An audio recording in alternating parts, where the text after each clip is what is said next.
Hello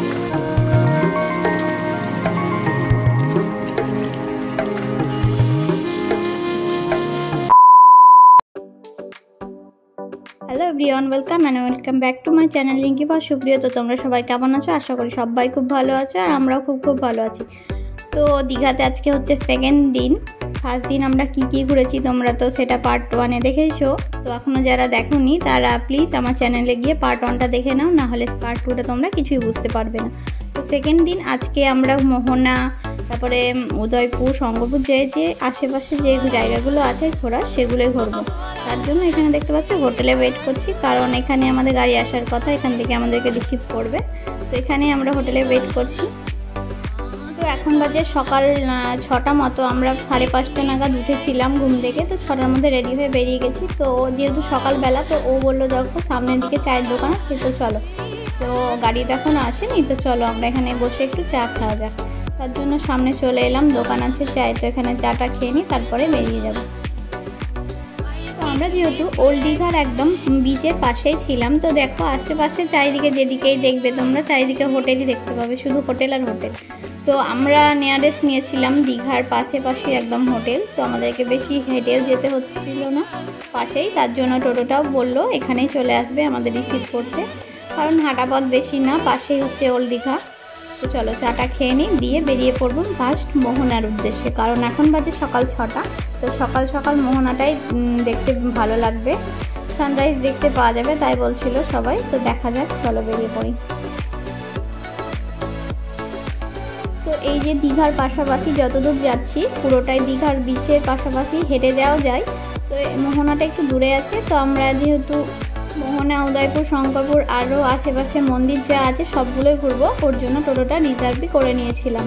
তো প্রথমেই মোহনাতে এসে দেখতে পাচ্ছ সারি সারি মাছ সাজানো, এখানে অনেক রকমের মাছ আছে, তাই তোমাদের একটু দেখিয়ে দিলাম।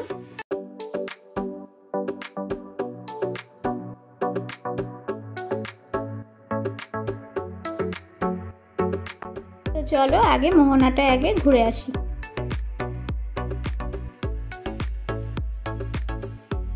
তো দীঘায় একটা জিনিস আসলে বেশি দেখা যায় এই শঙ্খ আর এই শাঁখা। তো এর আগের বার যখন আমরা দীঘায় এসেছিলাম এখান থেকে কিন্তু 2 জোড়া মতো শাঁখা নিয়ে গেছিলাম, তাই এবার আর শাঁখাটা নিলাম না। তবে এখানে অনেক রকম সাজার জিনিসও আছে, দেখো সারি সারি সাজানো রয়েছে এই আয়নাগুলো, তারপর একটা সিঁদুর কৌটো দেখলাম, এগুলো খুব কিন্তু ভীষণ সুন্দর লাগছিল দেখতে।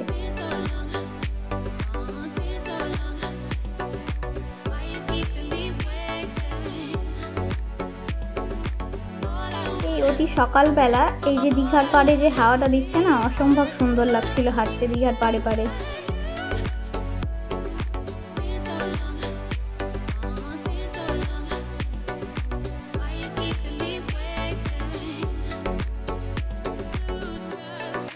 তো এখানে দেখতে পাচ্ছ তোমরা কত দূর অবধি জলটা এগিয়ে এসেছে, কারণ এখন দীঘার জোয়ার চলছিল, এই জন্য যে দোকানগুলো বসিয়েছে দেখতে পাচ্ছ দোকান অবধি কিন্তু আস্তে আস্তে জলটা বাড়তে থাকছে। সবাই কিন্তু দোকানগুলো আস্তে আস্তে সরিয়ে নিয়ে যাচ্ছিল, তাই দেখলাম। দেখতে পাচ্ছ এরা কিন্তু দোকান করেছিল তখন এতটা অবধি জল আসেনি, কিন্তু কিছু মুহূর্তের মধ্যে এতটা জল কিন্তু চলে আসছে, তার জন্য তাদের দোকানগুলো ওখান থেকে সরিয়ে নিচ্ছে। আর সামনে দেখো দোকানগুলো কিন্তু জলে ডুবেও গেছে, কারণ এখন জোয়ার চলছে, এই জন্য আস্তে আস্তে জলটা কিন্তু এগিয়ে আসছে। আর এই সময়তেই ভালো লাগছিল দীঘার পাড়ে বেশি ঘুরতে, কারণ অনেকটা অবধি জল আসছিল। তো শেষমেশ আমরা দীঘাতে জলে নেমেও গেছিলাম সকালের বেলা, তো খুব সুন্দর লাগছিল।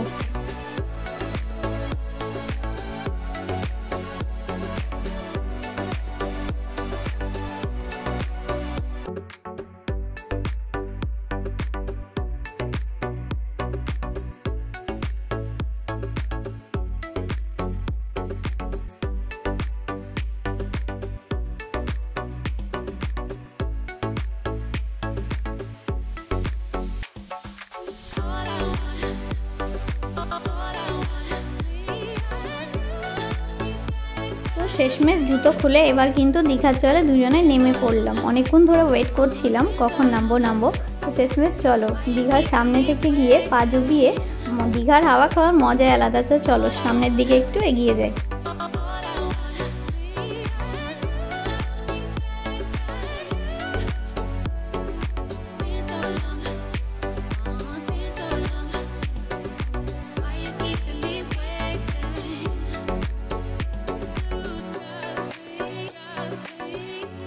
শুধু কি ফোনে ছবি তুলবো আর ভিডিও করবো, তাতে কি হয়? ওখানে যত ক্যামেরাম্যান আছে এতবার জিজ্ঞেস করে ফেললো যে ছবি তুলবে। তো শেষমেশ ওকে বললাম চলো, এর আগের বারও 2 না 4টে মতো ছবি তুলে নিয়ে গেছিলাম, তো চলো এবার কাপল ফটো তুলেই নিয়ে যাই 2।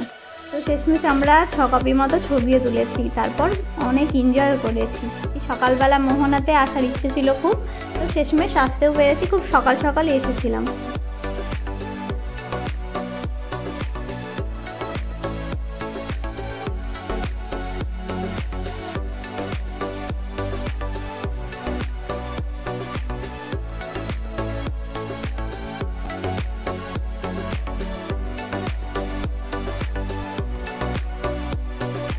তো বরকে এবার ক্যামেরাটা ধরিয়ে নিজেই নেমে পড়লাম সমুদ্রের জলে। তো বেশিক্ষণ আর ওয়েট করতে পারছিলাম না। এই অগাধ সমুদ্রে পা ভিজিয়ে বা ধারে ধারে হাঁটার কিন্তু মজাটাই আলাদা। এই যে যখন সমুদ্রের জোয়ারটা এসেছে না, এখন দেখো কি সুন্দর ঢেউটা দিচ্ছে, দারুণ লাগছে। তার সাথে রয়েছে এসির মতো বাতাস, উফ কি শান্তি। যারা এখন দীঘায় যাচ্ছে তারা এনজয় করছে কিন্তু দারুণ। তো তোমরা কেন ওয়েট করছো? ঘরে বসে চলে এসো তাড়াতাড়ি দীঘা।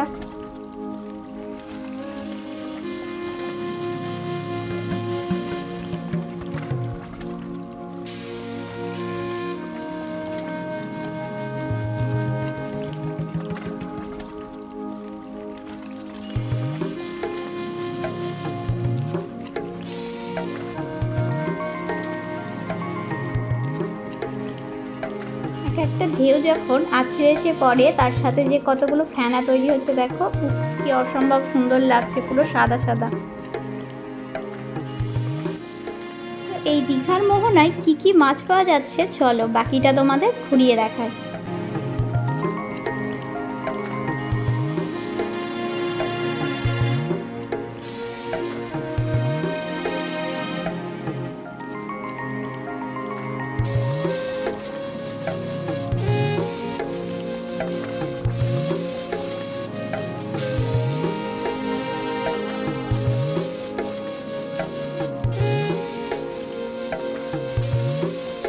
সব মাছগুলোরই প্রায় নাম জানি এবং অনেকগুলো মাছই খাওয়া, কিন্তু এই মাছগুলো কি জানি না, শুকনো শুকনো। অনেক ওকে জিজ্ঞেস করায়, ও বললো এটা শুটকি মাছ, কিন্তু আমি এই মাছটা জীবনেও খাইনি, তার জন্য নামটা জানি না। তোমরা কে কে খেয়েছো কমেন্টে বলো। প্রায় 1.5 ঘন্টা মোহনায় কাটানোর পরে আমরা এবার বেরিয়ে পড়লাম শঙ্করপুর যাওয়ার জন্য। তো চলো এবার নেক্সট হচ্ছে শঙ্করপুর।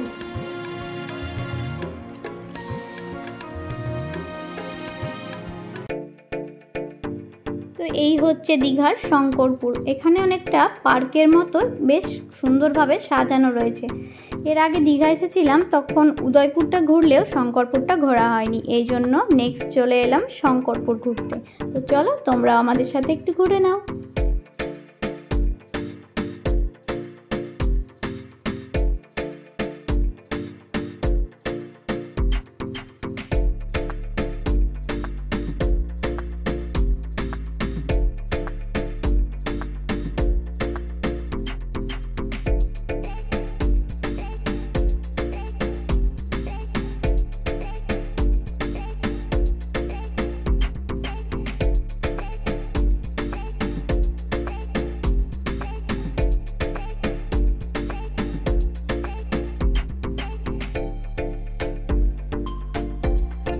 দীঘায় কিন্তু জোয়ারের সময় অসম্ভব সুন্দর লাগে দীঘাকে দেখতে, যেন পুরো চঞ্চল প্রকৃতির হয়ে গেছে দীঘা।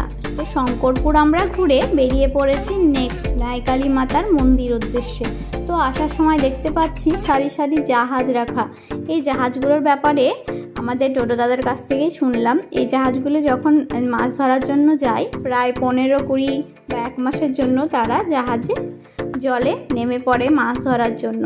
তো তারা কিভাবে যে 15-20 দিন টানা একসাথে থাকে সেটাই ভাববার বিষয়, কারণ তাদের জীবিকা নির্বাহ করার জন্য এই জাহাজগুলো তারা নিয়ে যায় প্রায় 1 মাসের মতো।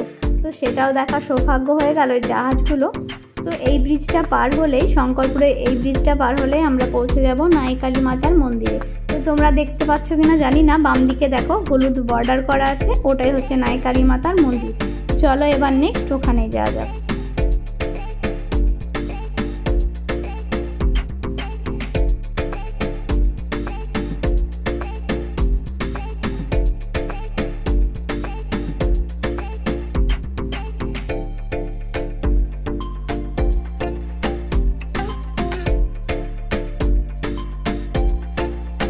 হচ্ছে দীঘার নাইকালী মাতার মন্দির। এই মন্দিরটি কিন্তু এখনও কমপ্লিট হয়নি পুরোপুরিভাবে, অনেকটা তৈরি করা হচ্ছে, তবে মন্দিরে ওইদিকে দেবী আছে, তো ওই দিকটা ডেকোরেট করা কমপ্লিট, তবে এইদিকে অনেক রকমভাবে সাজানো হচ্ছে। তো এগুলো কমপ্লিট হয়নি, এখনও তৈরি হচ্ছে। তো চলো মন্দিরের সামনের দিকেই যাই, সেখানে আগে দেবীর দর্শন করে আসি।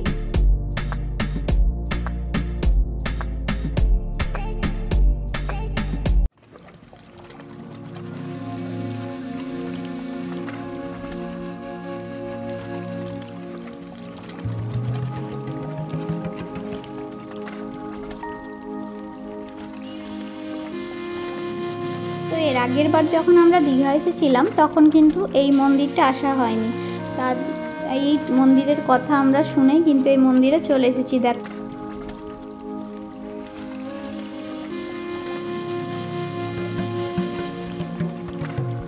তোমরা দেখে অন্তত বুঝতেই পারছো যে মন্দিরের কাজ এখনো কমপ্লিট হয়নি। ওই দিকটা, ওইদিকে মন্দিরে দেবী আছে, তো এইদিকে এখনো দেখছো কাজ চলছে, কিন্তু তাতে কি দেবীর দর্শন করাতে তো বাধা নেই। চলো মায়ের দর্শনটা আগে করে আসি। আর সামনেই দেখছো কি সুন্দর সবুজভাবে একটা গার্ডেনের মতো করা রয়েছে, অনেক কিছু ওইদিকে বানানো আছে। তার আগে চলো আগে দেবীর দর্শন করি, তারপর তোমাদের মন্দিরটা পুরো ঘুরিয়ে দেখাবো। ওইদিকে তোমাদের দাদাভাইকে দেখো আমাকে ছেড়ে একা একা পুরো মন্দির চত্বর ঘুরে বেড়াচ্ছে, আমাকে কিন্তু একবারও বলছে না আসতে। তো চলো কি আর করা যাবে, আমিও একা একাই ঘুরে নিই। তো চলো অনেক হলো, এবার তোমাদেরকে নাইকালী মাতার দর্শনটা করে নাও।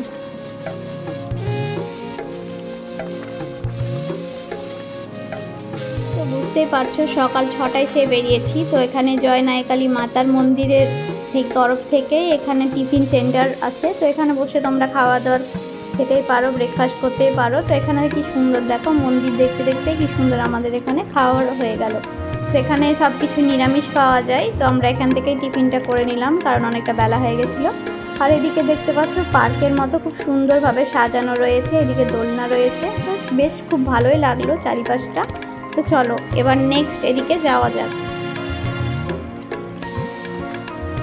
আমরা প্রায় সকাল 6টার মতো সময় বেরিয়েছিলাম, 10:30 অবধি ঘোরাঘুরি করে শেষে আমরা ওল্ড দীঘায় চলে আসলাম। এখানে কিছুটা সময় কাটানো যাক, তারপরে তো হোটেলে ফিরতেই হবে, তারপর স্নান খাওয়া দাওয়া আছে। তো চলো এই পার্কটাও একটু ঘুরে দেখা যাক। আমরা কিন্তু হোটেলে প্রথম দিন এসে নিউ দীঘাতেই স্নান করতে গেছিলাম, কিন্তু অনেকেই বলছে ওল্ড দীঘাতে স্নান করার কোনো ব্যবস্থা নেই, কিন্তু আমরা সেটা ভুল জানতাম। এখানে এসে দেখছি সেটার ব্যবস্থাও আছে, তার সাথে মৎস্যকন্যাও ফ্রিতে দেখে নিলাম। আর এদিকে অনেকে দেখছি অনেকে ঘর বাড়ি বানাচ্ছে। মৎস্যকন্যা তো দেখলে কেমন লাগলো কিন্তু কমেন্টে জানিও। একটা ছেলে কিন্তু পুরো বালিটাকে উঠিয়ে উঠিয়ে নিজে মৎস্যকন্যা বানিয়েছে। ওই দেখো যে লম্বা করে ছেলেটি এতক্ষণে উঠলো, আমরা প্রায় ওকে 80 থেকে 1 ঘন্টা ধরে দেখছি ওইভাবে আছে। তারপরে আমাদেরকে বলছে দাদা একটা ছবি তুলে দেবেন, তো শেষ পর্যন্ত ওকে ছবিও তুলে দিয়েছিল। তো এদিকে ঘোরাঘুরি করে আইসক্রিম খেয়ে চলে এসেছিলাম হোটেলে, তারপর স্নান খাওয়া দাওয়া করে কিছুক্ষণ রেস্ট নিয়েছিলাম। আজকে কিন্তু সারাদিন ঘুরবো বলে কোনো রেস্ট নেওয়া বাকি ছিল না। তারপরে টোটো রিজার্ভ করে আবার বেরিয়ে পড়লাম ঘোরাঘুরি করার উদ্দেশ্যে। তারপরে সামনে দেখতে পেলাম এই যে পুরীর উদ্দেশ্যে, যেমন পুরীতে রয়েছে মন্দির সেভাবে এখানেও প্রস্তুত করা হচ্ছে জগন্নাথ ধাম।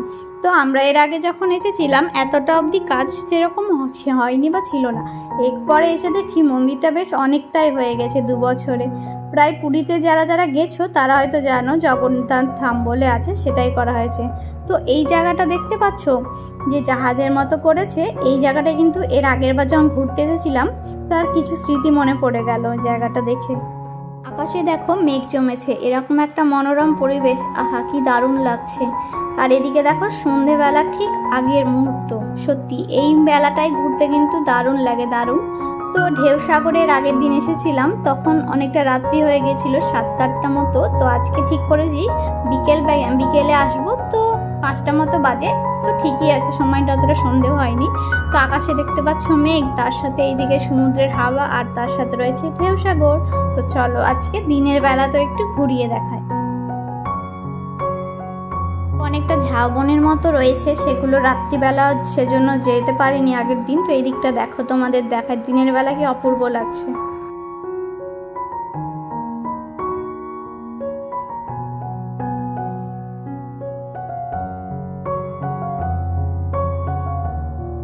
আচ্ছা, শেষ পর্যন্ত তাহলে বুঝতে পারলাম এটার নাম ঢেউ সাগর কেন। এত ঢেউ আর এত হাওয়া, তুমি কিন্তু স্থিরভাবে দাঁড়িয়ে থাকতে পারবে না। আমার হাত থেকে মনে হচ্ছে মোবাইলটা বারবার পড়েই যাবে। তাহলে ভাবো কি পরিমাণ হাওয়া দিচ্ছে এখানে।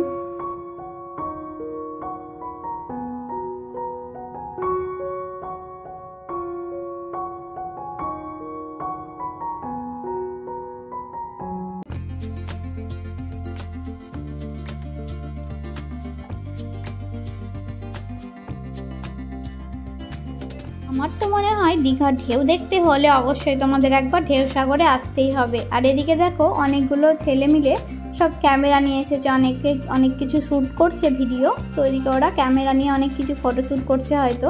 তো দেখো এদিকে গাছগুলো কি সুন্দর লাগছে, এদিকে সন্ধে নেমে আসছে, তার সাথে দীঘার ফুট করে হাওয়া, আর এদিকে দেখো আকাশটা কি সুন্দর লাগছে। সব মিলিয়ে জাস্ট ওয়াও। তো অনেক ঘোরাঘুরি হয়েছে, বিকেলেও ঘোরাঘুরি হয়েছে, সকালে তো হয়েছে। তো এদিকে আগের দিন যেখানে আমরা পাপড়ি চাট খেয়েছিলাম ওর খুব ভালো লেগেছিল, সেটা তো বলছে আজকেও চলো এখানে খাওয়া যাক। তো আগের দিন যেহেতু আমরা পাপড়ি চাট খেয়েছিলাম, তো আজকে বললাম চলো অন্য কিছু নাও, চুরমুড়ি নাও আজকে। তো এখানে অনেক রকম কিছু পাওয়া যাচ্ছে, তোমরা স্ক্রিনশট করে দেখে নাও। এখানে অনেক কিছুই পাওয়া যাচ্ছে, তার মধ্যে আমার পছন্দ চুরমুট, সেটাই অর্ডার করে দিলাম।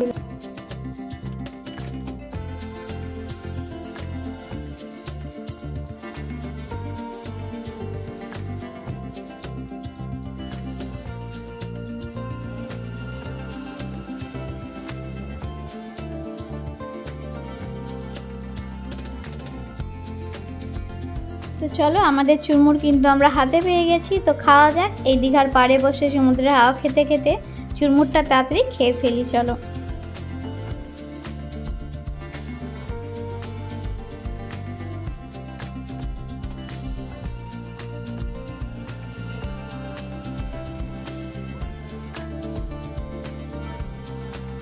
তো এদিকে চুরমুর খাওয়া শেষ করে আমরা ফাইনালি চলে এলাম সেই ওল্ড দীঘায়, যেখানে আমাদের হোটেল নেওয়া আছে। তো চলো ওল্ড দীঘাতে কিছুক্ষণ সময় আমরা কাটাবো। তো এদিকে দেখো গাড়িগুলো কি অসম্ভব সুন্দর লাগছে, বাচ্চারা এটা দেখলে কিন্তু অ্যাট্রাক্ট হবে আর এই গাড়িতে চাপতে চাইবে। আমারই তো দেখে পছন্দ হচ্ছিল, তো কী আর বলবো। তো এদিকে আমাদের অনেকটা ঘোরাঘুরি করা হলো। তো শেষমেশ চোখে পড়লো মাছ। তো মাছ দেখে কি বাড়ি যাওয়া যায়, শুধু শুধু মাছ তো খেতেই হবে, দীঘা আসা মানেই তো সেই মাছ। ফিশ ফ্রাই না খেলে কি আর চলে। চলো কোন মাছ খাই তোমরা দেখতে পাবে। তো আগের দিন আমরা পমফ্রেট আর কাঁকড়া খেয়েছিলাম, তো আজকে আমার কি জানি চিংড়িগুলো দেখে খুব খেতে ইচ্ছে করলো, তাই ওকে বললাম আজকে না চিংড়ি মাছটা অর্ডার করো। তো সেটাই করা হলো। তো দেখো আমাদের কিন্তু চিংড়ি মাছও দিয়ে দিয়েছে। তো চলো আর লেট কিসে, চিংড়ি মাছটা এবার খেয়ে ফেলি। তো বন্ধুরা তোমাদের পার্ট 2 দীঘার ব্লগটা কেমন লাগলো অবশ্যই কিন্তু কমেন্টে জানিও। ভালো লাগলে অবশ্যই একটা লাইক করো। টাটা।